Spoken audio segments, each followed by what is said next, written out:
So in my last video, I flipped bearish on Tesla based on probabilities. After calling the entire move up since 175, you can go look at my YouTube short to see more details about how I trade.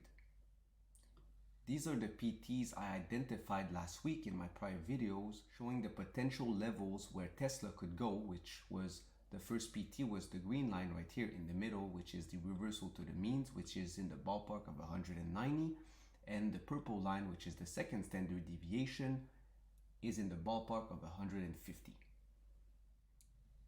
How am I able to call tops and bottom this precisely with this much conviction? I use probabilities. I primarily trade using the probability of distribution and standard deviation ranges. No emotion, no retail candlestick patterns, no squiggly line on my chart, no EMAs, just probabilities. Now let's dive in the Tesla chart. I want to show you the probabilities for Tesla so you can hopefully learn the secret scroll of trading. First, I love this setup because it has a big range. Look how wide the standard deviation channel is. The more volatility equals the more money for swing traders and option traders like me. That's the stuff you want. That's how I was able to make about 40% on my swing trade to the upside and targeted the second standard deviation, which is the purple line, and how I'm up about 25% right now on a new bearish call credit spread I sold at the highs about right here. And now we're going back down as expected. So why did we get rejected? It's very simple. We were at the 2.5 sigma. What does that mean?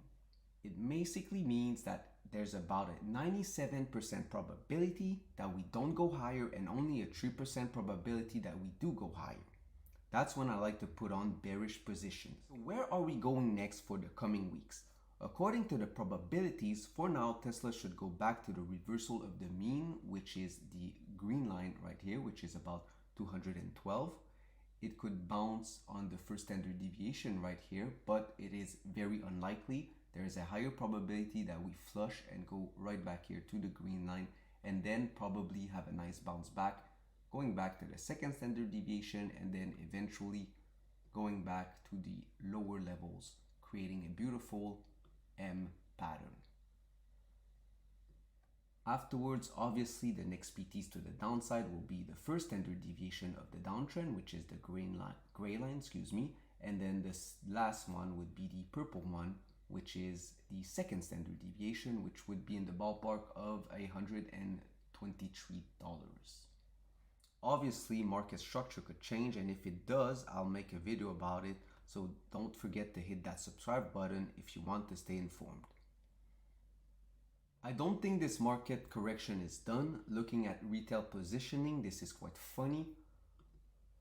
If we look at the ATF fund flow, retail is buying right now TQQQ, which is a triple leverage bullish ATF on the Nasdaq 100, and is net short SQQQ, which is a triple leverage bearish ATF on the Nasdaq.